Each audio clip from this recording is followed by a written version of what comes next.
train on schedule, we're going to go ahead and get started with our next speaker. So we just got through the 1740s and we're moving to the 1770s here. Stephen Atkinson is an Assistant State Archaeologist in the Underwater Archaeology Branch based at Fort Fisher. He is part of the Office of State Archaeology's Scientific Diving Program. And he is originally from Jensen Beach, Florida. Has a bachelor's degree in history from Stetson University and a master's degree in Historical Archaeology with a maritime focus from the University of West Florida. Prior to his, landing at the Underwater Archaeology Branch, he served as an intern on the H.L. Hunley project, and he was also working as a conservator at the Queen Anne's Revenge Conservation Lab. So he's done work across multiple time periods, and he's going to talk to us today about British naval activity in the Cape Fear. I'm afraid I'm a little less animated of a speaker than Jimmy, but I'll do the best I can to try and keep everybody's attention. Sorry, y'all don't get up. It's just me. See what I'm saying? So, welcome. Thanks for having me. During the early stages of the American Revolution and immediately following the action at the Battle of Bunker Hill in June of 1775, the British realized the importance of securing the southern colonies by sending a convoy of ships to the Cape Fear River, one led by John Lindsay of the HMS Falcon, and the other eventually by Sir Peter Parker, and the 72-gun warship, the HMS Terrible. However, after the burning of Fort Johnston and the crushing defeat of the Loyalist militias at the Battle of Morse Creek Bridge, the British Navy failed to manifest the support they needed to take control of such a vast region. And so they left the Cape Fear River in 1776 after a stay of really only around 10 months, not to return until the arrival of Major James Craig's forces at Wilmington in 1781 in anticipation of Cornwallis's arrival to resupply his southern campaign and advance toward Yorktown. Casualty of this brief stay in the Cape Fear River was the HMS Cruizer, which, having been on station in the region since 1772, saw a career of little action until the arrival of the British fleet, which put the vessel in the heat of the fighting until its fiery end on October 2nd, 1776. So this research really aims to view British naval activity in the lower Cape Fear River through the lens of the cruiser, which played a pivotal role in navigating the shoals and skirmishes. As of yet undiscovered, the remains of the HMS Cruiser could provide a tangible link to a glimpse of the early stages of the American Revolution in North Carolina. Like I said, my research really focuses on the HMS Cruiser itself. Documents also suggest that she was actually burned alongside the captured privateer America, as well as potentially two tenders. It's hard to say if the ship's logs were referring to the cruiser and the America as tenders, or if there were tenders as well as the America. Depends which admiral you talk to.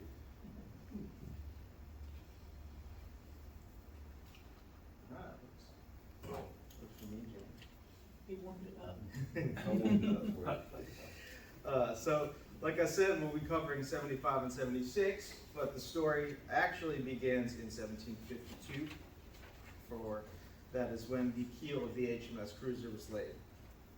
It will then take us through her construction, early life, possible explanations for her passage to America, and her brief role as the seat of government for North Carolina, engagements and skirmishes, and finally her demise. From there, we'll discuss previous archaeological attempts to find the wreck, as well as future archaeological potential.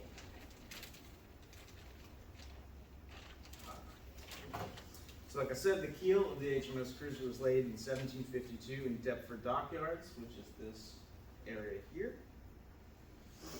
and was purpose-built for the Royal Navy as a snow-rigged sloop of war.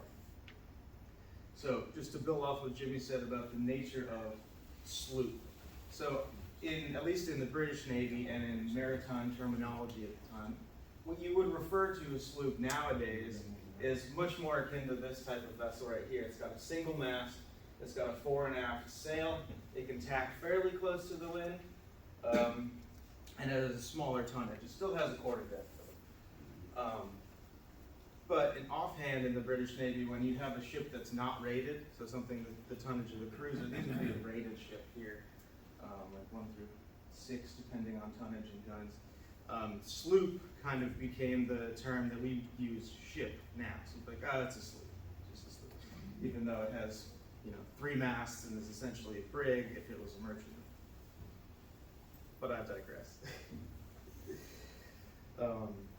So like I said, the cruiser was a snow-rigged sloop of war and was the defining ship for a newly created cruiser-class system of vessels, alongside the HMS Speedwell, the HMS Wolf, and the HMS Happy. These vessels could actually be viewed as a progression of the smaller, quicker ships specifically built for coastal patrol and Atlantic service, as developed 10 years prior for the battle against Spanish privateers in the War of Jenkins' Ear.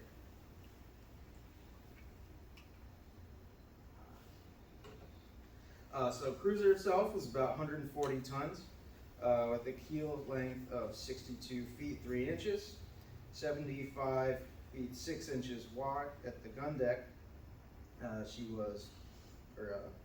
Length of the gun deck, excuse me. She was 20 feet 7 inches wide with a depth of hold of 9 foot 4 inches. So there wasn't too much space in the hold, but most of the guns would have been up on the weather deck alongside the swivels along the gunwales. So she was nominally armed with 8 British 3-pounders and 10 half-pound swivels, and required a crew of 50 men to control.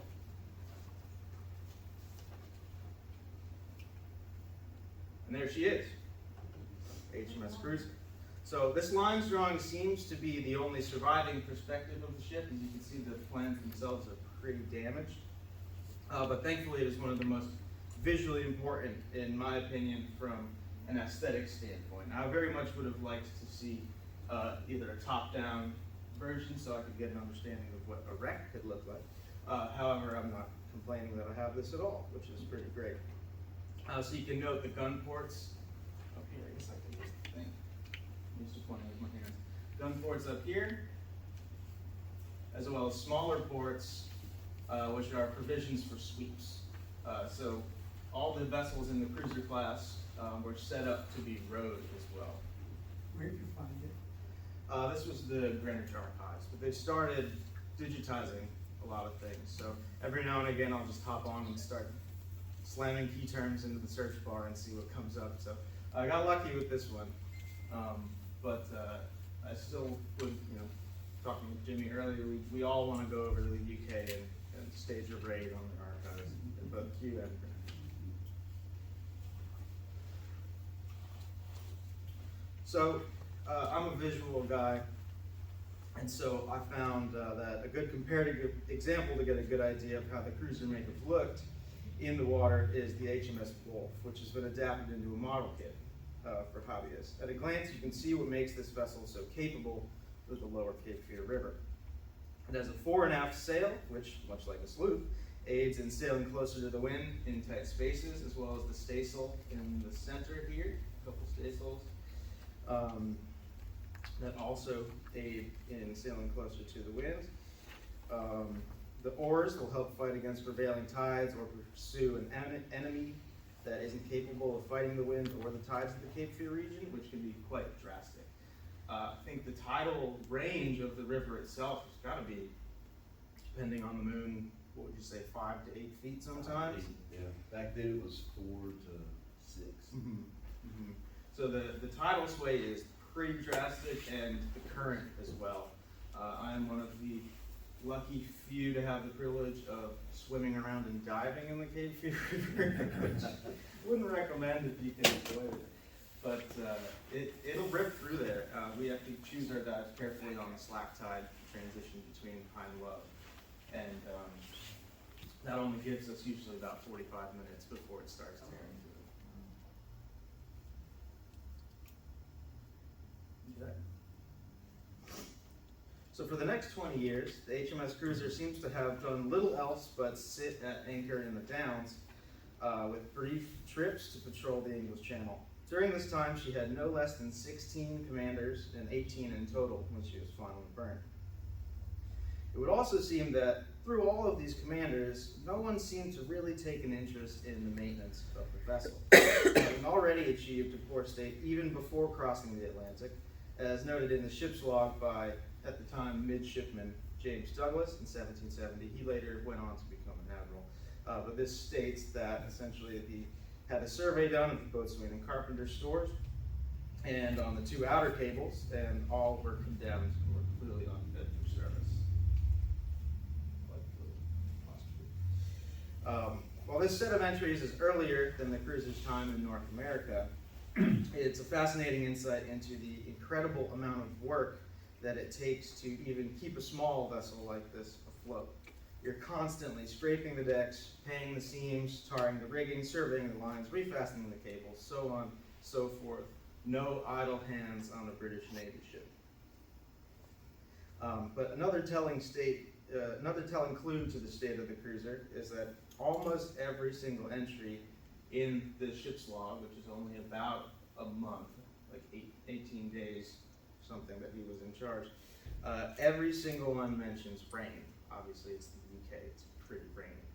But one of the biggest threats, aside from teredo worm, is fresh water to a wooden boat. So there very well could have already been rot starting from freshwater incursion, coming through loose seams in the deck and the hatchways, sitting down in the bilges, getting into the knees, corroding the iron. But regardless of this, she receives orders to sail for North America on October 9, 1772. One can only really guess as to why at this time, but taking one good look at the state of the colonies in the years preceding, you might get an idea. Already in a state of unrest, the regulator movement proved that discontent was already building with the royal system of government, culminating in the Battle of Alamance, where Governor William Tryon's men put down substantial uprising. Later that year, Tryon was succeeded by Josiah Martin as royal governor of North Carolina.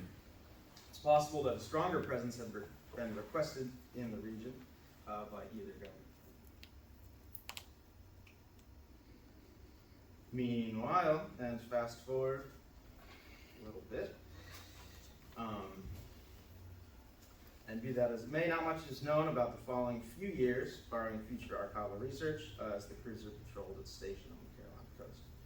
Fast forward 3 years, and the unrest in the colonies finally comes to a head with the battles of Lexington and Concord, and Bunker Hill, aka Breed's Hill.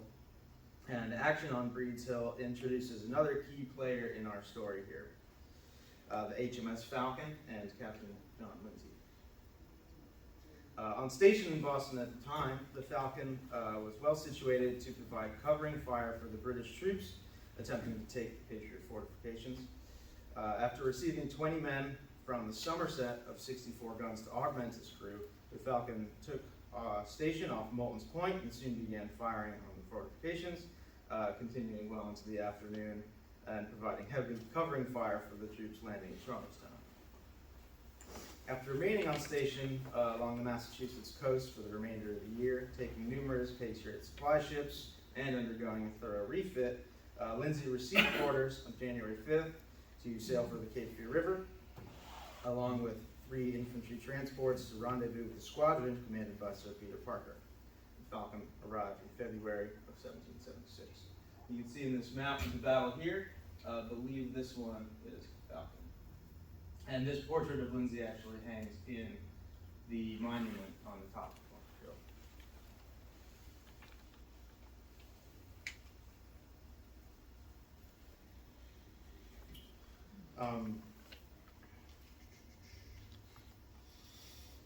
Around the same time frame in North Carolina, due to news of actions up north and unrest in New Bern, the governor of North Carolina, Josiah Martin, sent his family to New York for safety, and soon follows suit by leaving Tryon Palace at night in May of '75. With high hopes of regaining the colony for the crown, Governor Martin moves to Fort Johnston on the Cape Fear River, but massing Patriot forces soon discover this. And again, they began starting to move things onto Cruizer from the fort, knowing the unrest is building. Now the timeline, there's so many overlapping timelines here that it's hard for me to kind of keep all the dates in line. But I found this entry in the Committee of Safety Notes, February, very interesting. The fact that they were still continuing, I guess, to bring supplies and stuff to the cruiser until, I guess, the cruiser finally started opening up grape shop and things like that on it. But on July 18th in 75, Cornelius Harnett and John Ash led several hundred militiamen to the Hanover Committee of Safety to seize Fort Johnston and burn it. Governor Martin had already evacuated the fort a few days earlier to the deck of the cruiser, and as you can see, like I said, by the Committee of Safety Notes, they still kind of maintained an uneasy relationship between the Patriots and the cruiser for a time, lending supplies. But that ceased later when the cruiser fired on Colonel Moore's men as they attempted to take the remains of the fort. Here's Fort Johnston again. The fort then saw various levels of occupation and destruction over the coming months. The crew from the cruiser did their best to recover anything taken from the fort, such as trucks from gun carriages, but later decided it was best to burn what remained of the carriages and spike the remaining guns, throwing them over the wall of the fort. Cruiser spent many of the following days firing on Patriot militia in the fort, round shot, grape shot, small arms fire, pretty much a constant peppering. And here's the plans of Fort Johnston. In my personal opinion, I don't think it ever got to a place where it looked like this. I think they started building it, like McKee said, many years prior, and by the time they would get one bastion done, the other one had already rotted and fallen into disrepair. So I think it's this very, very ideal image of the fort.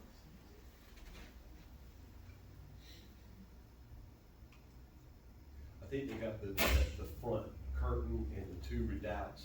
This I spot, think those were done. Yeah, I think the rest of it was just earthen. And I'm pretty sure it was a dry mode around it. Is it stone or wood start there? wood, wooden earth, yeah. And we would like to do, actually it had one planned, unfortunately it got canceled, but within the coming years we're gonna do a new ground penetrating radar survey of the green in this area. However, we also think that it's pretty much buried under around 10 feet of fill, so we're not sure how much a GPR would be able to see that deep in the earth, but And then part of it was bulldozed when they put Bay Street in 47, I think, 1947, 48. so it's been pretty well impacted, but yeah, with archaeology, you never really know what could still be down there under all that. Is this the same basic area where Fort Anderson is? No. No, that's upriver. It's Southport. Yeah, this is Southport, Smithville area, so this is right across from Baldhead Island, essentially. And that's what it was gonna look like if they finished it during Ward Jenkins' year. Right. But had a hard time keeping people around in the area. Apparently, it was pretty dang miserable back then. You know what? I get it. So moving forward again. By this time, Martin's plans to summon those loyal to the king were well underway. Martin ordered, General Donald McDonald and some 1,600 loyalists to march toward Wilmington in February. General McDonald eventually encountered Colonel James Moore's forces, as well as Alexander Wellington's, and the colonists dubbed what was later dubbed Lexington and conquered the South, the Battle of Marsh Creek Bridge. So this defeat essentially thwarted British plans to subdue North Carolina, and by that time, Parker, Clinton, and Cornwallis arrived in essentially May of 1776. They found a dejected governor, and none of the Loyalist forces promised to them. Turning to Charleston, South Carolina, they left North Carolina essentially free from British invasion, more or less, for the next 4 years.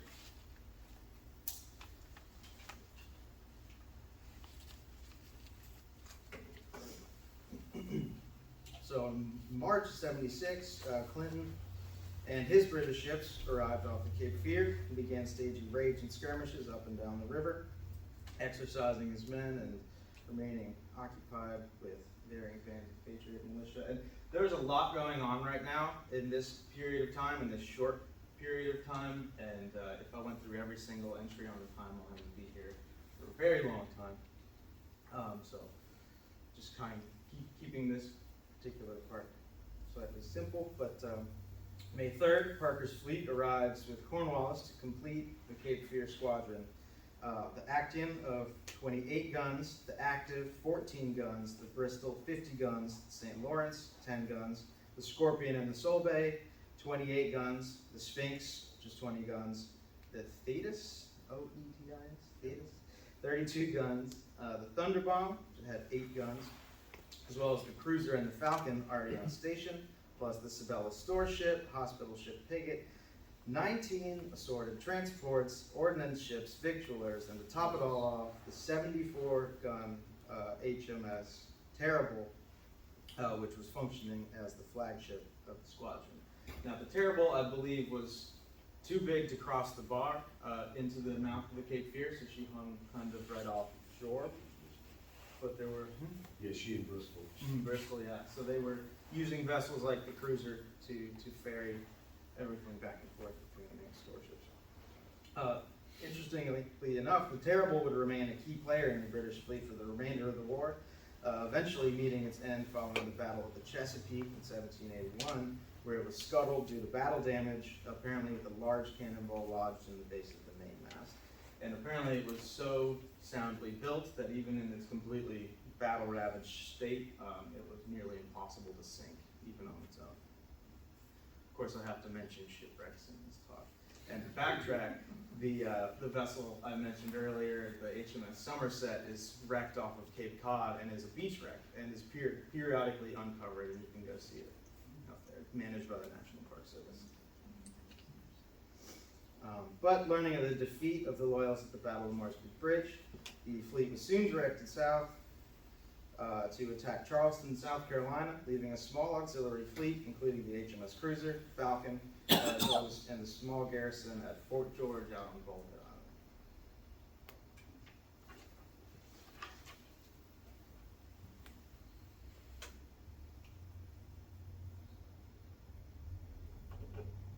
So on September 6th, 1776, Colonel Thomas Polk of the 4th North Carolina Regiment, which had been formed now by this point, assembled 150 men and crossed the inlet to Bald Head Island with plans to attack Fort George, which had been manned with 30 men but only 12 muskets.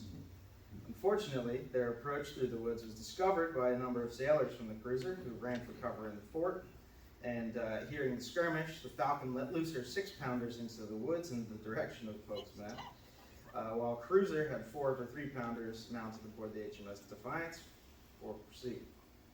The skirmish ended with 1 man killed and 1 man wounded on the side of the Patriots, with 5 British sailors captured. And the transferring of the 3-pounders to the Defiance is just yet another example of the cruiser's deteriorated state.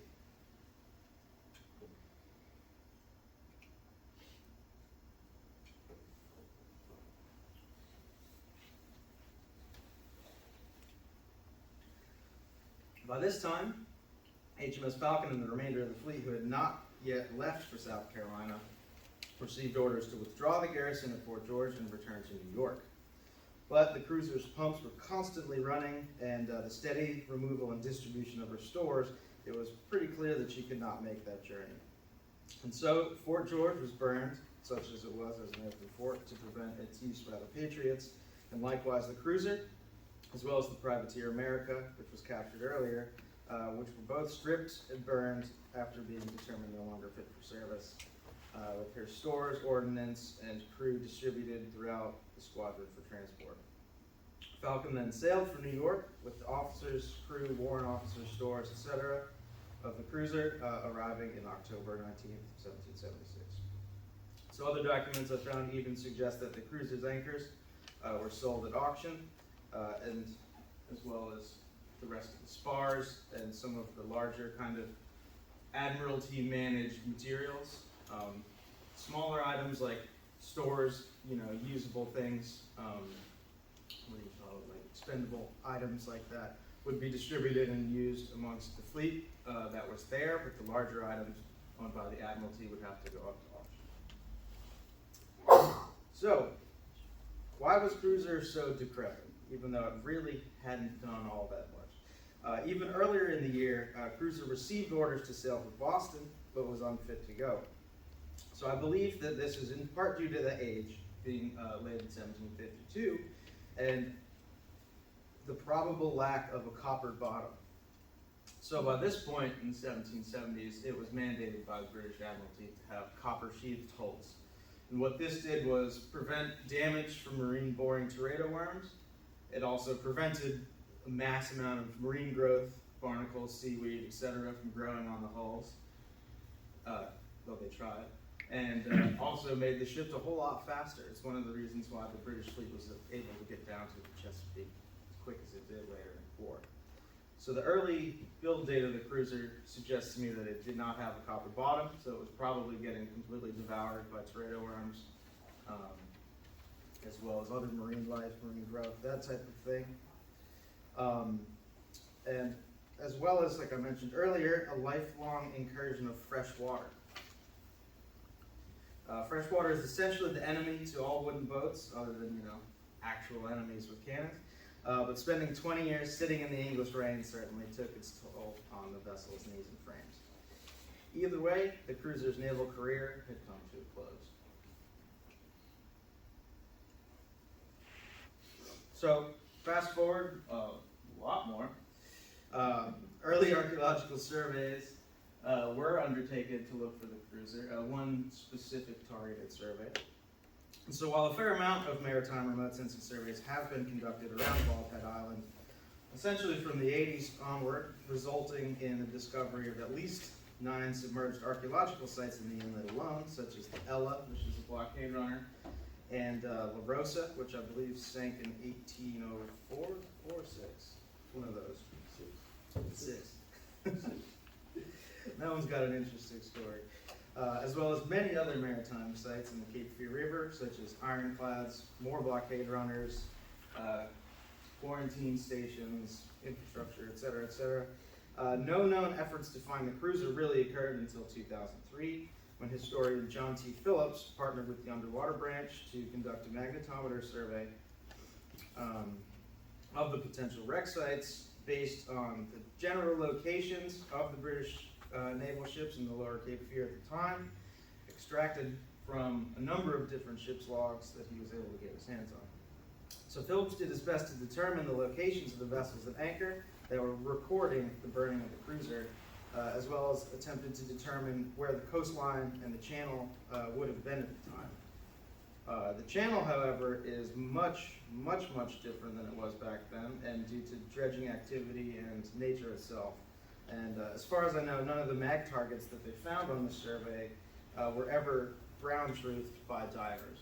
So what you see here, these are kind of, this is somewhat of a mosaic of the magnetic fields that they got for targets along the river. And to my knowledge, nobody ever actually jumped in the water after them.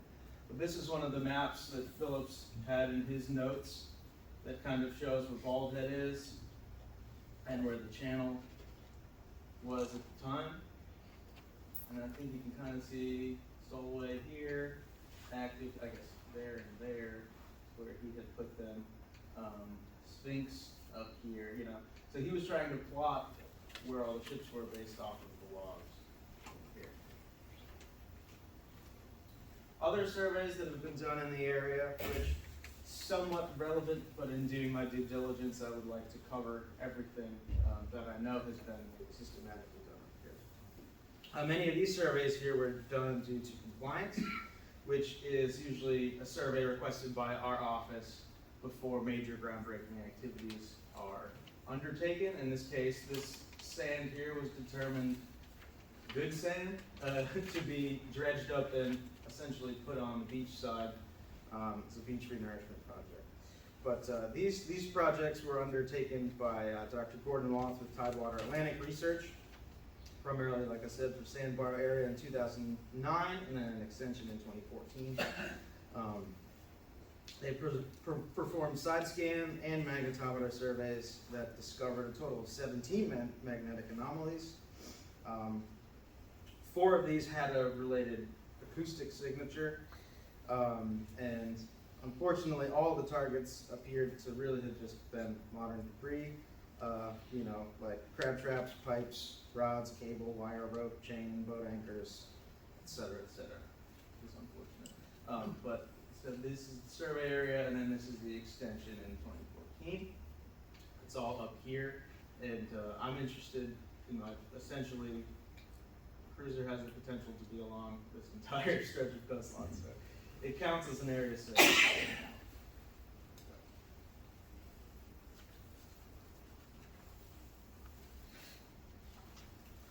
The 2014 survey produced much of the same. This time it identified 38 magnetic anomalies, and 4 anomalies were located outside the 100-foot buffer zone, so they were promptly ignored, such as the way of archaeological compliance. If it's not in the APE, the area of potential effect, then it's not a concern. Again, all the anomalies appeared to be debris, this time associated with navigational range structures, other modern debris. However, the sonar could not be used because the water depths were too shallow at the time. So anyway, what would even be left to look for at this point?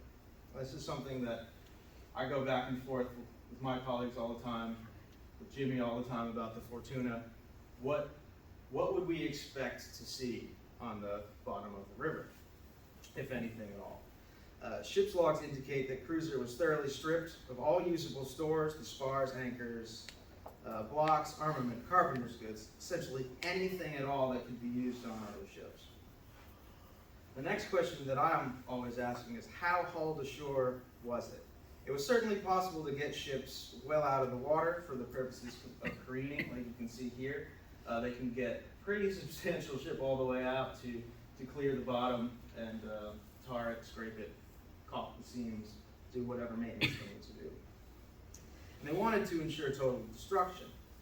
But considering the efforts it would take to completely remove multiple ships from the water in what could be considered a remote area, in my opinion, at the time, it's more likely that they ran them aground and waited for low tide, which may hopefully leave at least the lower 20% of the ship still submerged at the time of burning. Now, what would that look like? Well, this images here, this is the Rose Hill shipwreck, and although it's a lot smaller, this would be an actual sloop, in my opinion. Although it's a lot smaller, it kind of gives you an archaeological representation of what we would expect to see from a site like this. So, as you can see, it will have very low relief. There would be a ballast mound, but also at the time the English were using, could have been using pig iron ballast. And this is this cross section of one. These would be more like a larger loaf or a bar, but this is a just rough cast iron block. And they would use these to essentially trim out the stability of the wreck when it had a varying cargo to make sure it still sat level and sailed straight. That being said, this also gives us an idea of the most plausible way of locating the cruiser, which I think would be via magnetometer survey. And what that is essentially dragging a high-powered metal detector behind the boat. You get the data, and then you interpret that data later on and determine which you think has the probability of being cultural, what could be natural, what could be, just a cable. Because like I said earlier, it would have fairly low relief, and if it is in an area like this, it would be, very deep in the sand at this point, and you couldn't even drag a side scan over it. And what a side scan would do, it gives you an acoustic image of the bottom, so you should be able to tell the relief of a wreck. And unfortunately, I didn't throw an example of a side scan image in here, but technology is pretty good with that these days. So like I said, it would likely be buried, and the magnetic signature of its iron fasteners might be our only chance of finding it. Like I said, there's a possibility it had pig iron ballast, as well as stone, which would increase the magnetic signature significantly. And so you'd expect to find iron fasteners like this, as well as ring bolts like this. This is akin to hardware that would either be used for fastening the rigging or for the gun tackle on the sides of the vessel here. I assume if it's still there, you'd have these here, which are referred to as the chain plates. These would fasten to the hull itself with wooden dead eyes, and that would attach to the standing rigging to keep the mast in place. I assume they would have left that. I'd be very surprised if they salvaged fastened hardware.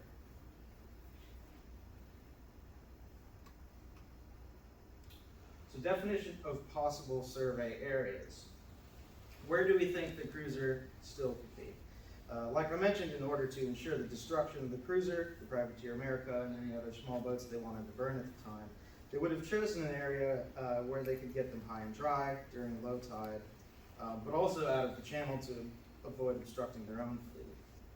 So looking at historic maps, the entire area essentially behind Fort George and from the tip of Bald Head Island closer to the inlet all the way up to Fishing Creek would be more than adequate for such an activity. But another piece of the puzzle that could help us hone in on the cruiser would be defining the location of Fort George itself, which to my knowledge has not been definitively found. Research on Fort Holmes, a Confederate fort constructed out on Bald Head, suggested that one of the batteries incorporated what remained of the British earthworks. If that was the case, I guess there's the possibility that a British fort remains somewhere under the Confederate fort, but also if that would have encompassed the main battery out here, as you can see, that's long gone. And again, here's Philip's map showing where he had the Naval situated. But you can just see the way the channel is now and the way erosion is. Most of that is long gone. There's also an area back up here that they referred to as Buzzards Bay, which I don't think is passable anymore. But you know, they very well, you can see how far up these vessels are. They very well could have done the burning over here.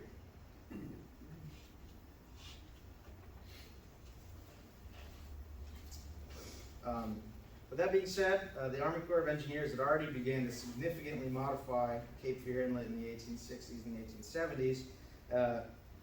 Much of that original sandy peninsula is long gone, which is a very plausible place for the British fort to have been, and a very plausible place for the cruiser to have been burned. Thus highlighting the potential reality that the cruiser and anything else associated with it could have long been consumed by dredging activities. If anybody's ever been, Jimmy may have seen them, attended a few of the Army Corps of Engineers yearly dredging updates, and they have the big pictures of the dredge cutter heads. It is like an archaeologist's worst nightmare. Also, outside our logical survey area, a maritime history and survey of Cape Fear River and Northeast Cape Fear Rivers, Volume 1, places the burn tenders in front of Brunswick Town. And I'm sure there were obstructions placed and burned there. But if they were, there would be no hauling out and no need to indicate as such. So therefore, in my opinion lines more with Phillips and the wrecks being burnt along the Baltic. So I know I'm like speeding through here, but in conclusion, Phillips' research really shows that there's still a wealth of knowledge to be unlocked from the ship's logs of not only the cruiser, but also other vessels in the fleet, more so than simply referencing the naval documents of the American Revolution times, which are definitely useful, and we can put together a pretty complete timeline from them, but it's hard to beat primary sources. So future research could include reassessing the documentary evidence gathered by Phillips, but since these are now thrice Xeroxed, heavily annotated files that have become fairly difficult to interpret, I think getting my hands on images of the actual ship log with modern resolution could make a big difference. The mag data as well could be reinterpreted, however, with the refinement of the survey area, a hunt for the cruiser is well within the capabilities of my own office to undertake. And as you can see, we do still have the raw mag data. It's in these reams and reams of little packed pieces of paper that I'm sure somebody knows how to deal with, but with modern technology, we have a digital readout that we can easily use to collect mag data and interpret it that way with programs. So that being said, it's within the capabilities of our office to undertake, and perhaps we can do that as one of the many projects we hope to complete for the upcoming 250th anniversary of the American Revolution in North Carolina, such as searching for the lost Patriot supply schooners in the Northeast Cape Fear River, an updated survey of the Battle of Herons Bridge site, as well as deeper investigations at Fort Johnston and the newly rediscovered Fort Billington. So this research has kind of become a second thesis of mine, and I look forward to continuing that in the future. So special thanks to some of the folks in this crowd who have, listened to me and entertained my emails. There you go. Thanks.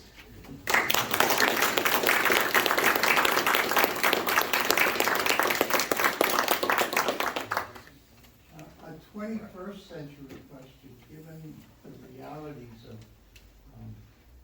budget constraints, how's your money for doing all this good work? Money? Never heard of that word. We are lucky, essentially, to have. We pretty much have no operating budget, essentially, but we have all the equipment already.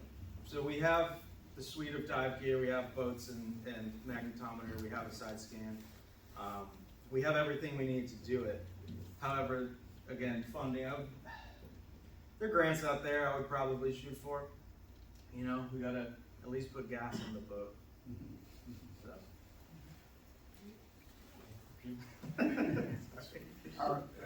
A snow rig brig, I think it's characterized by the small auxiliary mast after the mizzen, on which the spanker is rigged, is that right? And is that what would also be called a hermaphrodite rig? Is that?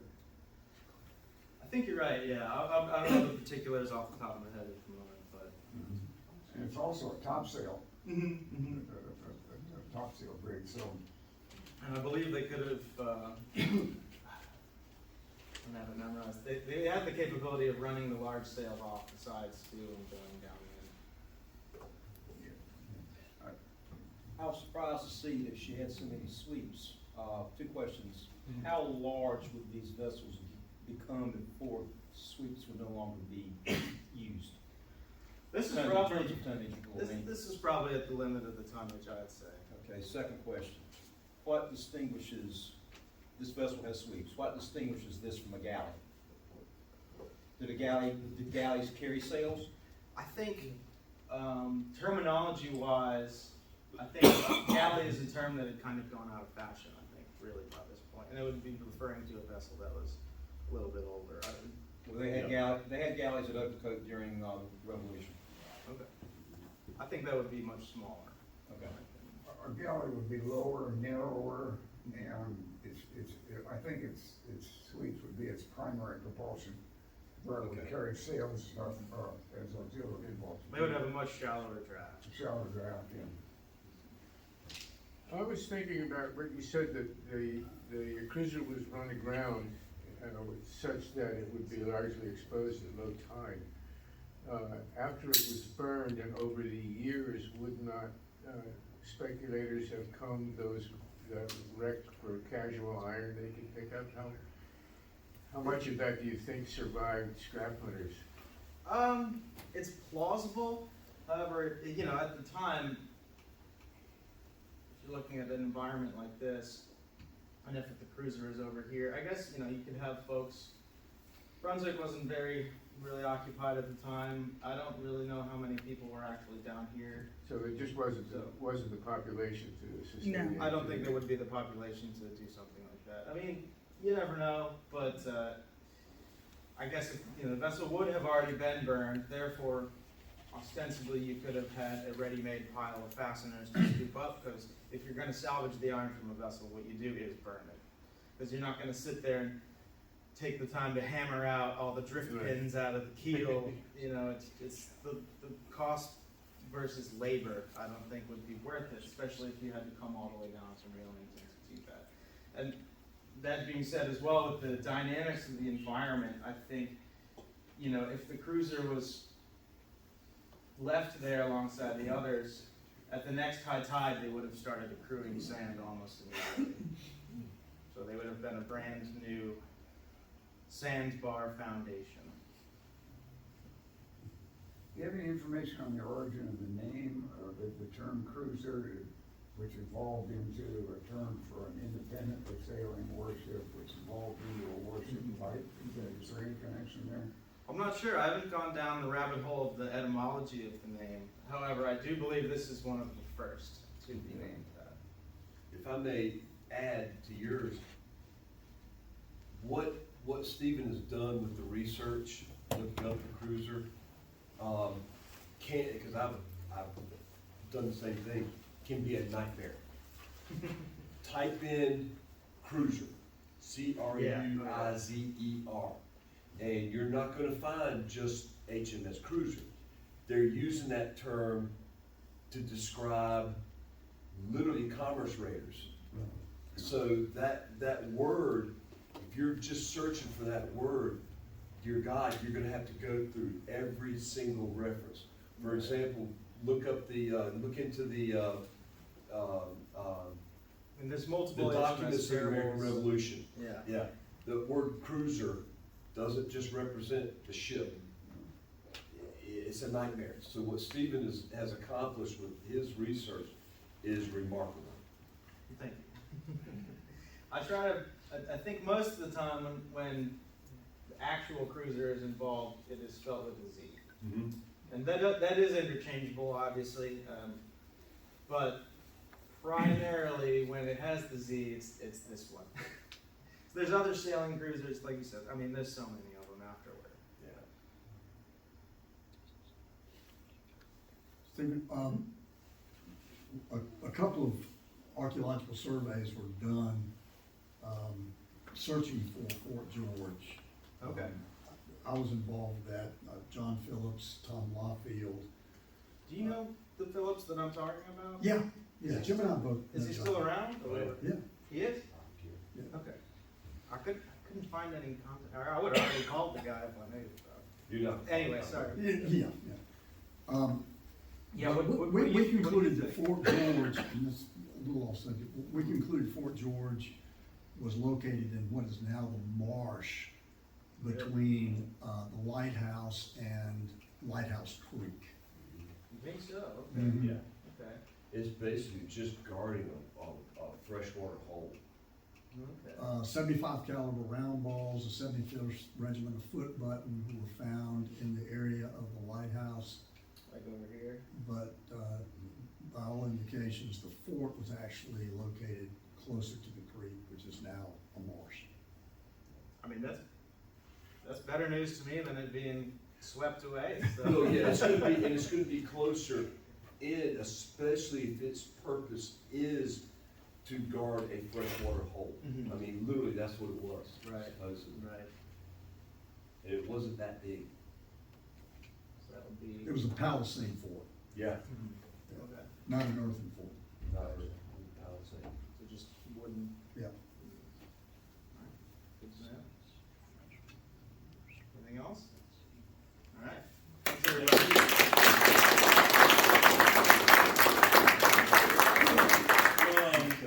Looks like we're keeping time pretty good. We got another 10-minute break, and we'll get back with our next speaker at 11.